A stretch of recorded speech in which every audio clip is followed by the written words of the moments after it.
तोता मैना की कहानी।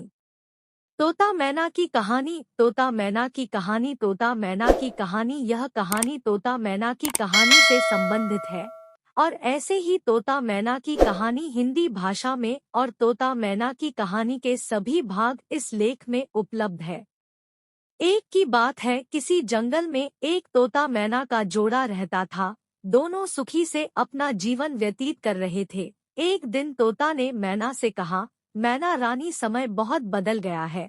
इस पर मैना बोली, ऐसा क्या हुआ जो आज अचानक आप ऐसा कह रहे हैं? तोता मैना से पुनः कहता है कि तुम्हें नहीं लगता आजकल की औरतें बहुत स्वार्थी हो गई है और वे अपने स्वार्थ के लिए कुछ भी करने को तैयार रहती है। इस पर मैना तोता से कहती है कि मैं आपकी बात से सहमत नहीं हूँ, क्योंकि ऐसा कुछ भी नहीं होता। इस पर तोता कहता है, ठीक है, तो फिर मेरी एक कहानी सुनो और फिर बताना गलती किसकी है, लड़के की या फिर लड़की की। तोता अब मैना तो एक कहानी सुनाना शुरू करता है। एक गांव में 3 लड़के रहते थे। वे सभी एक संपन्न परिवार से ताल्लुक रखते थे। उनमें से एक राजा का लड़का था, दूसरा बनिया का लड़का था और तीसरा एक बड़े साहूकार का लड़का था। तीनों बचपन के मित्र थे और साथ साथ ही पढ़े बड़े थे। उनमें से बनिया का लड़का बहुत चालाक और होशियार था, बाकी दोनों लड़के बहुत भोले भाले से थे। एक दिन तीनों एक साथ बगीचे में टहल रहे थे, तभी राजा का लड़का कहता है कि उसकी पत्नी बहुत दिनों से मायके गई है। एक दिन चलो हम तीनों दोस्त उसे वापस लेकर आते हैं। बनिए और साहूकार के लड़कों ने कहा, ठीक है मित्र, लेकिन तुम तो अपने ससुर के महल में ठहर जाओ और हमारे रुकने की व्यवस्था कैसे होगी?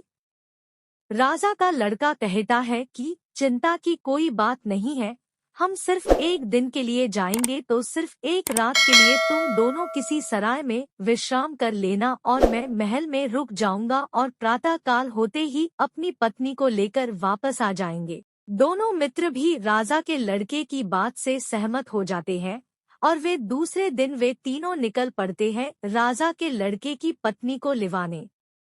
कुछ दिनों के बाद वे तीनों पहुंच जाते हैं जहां पर राजा के लड़के की पत्नी का महल था। योजना के अनुसार राजा का लड़का महल में चला जाता है और उसके दोनों मित्र रात गुजारने और विश्राम करने के लिए सराय की तलाश में निकलते हैं। थोड़ी ही दूर पर उन्हें एक पुराना सराय दिखाई देता है। दोस्तों, अगर हमारी वीडियो अच्छी लगी हो तो वीडियो को लाइक, शेयर और सब्सक्राइब करना तो बिल्कुल ना भूलें और दोस्तों साथ साथ बेल आइकन जरूर दबा देता हमारी जो अगली वीडियो आएगी उसका नोटिफिकेशन आपको मिलता रहेगा। धन्यवाद। जय हिंद, जय भारत, वंदे मातरम।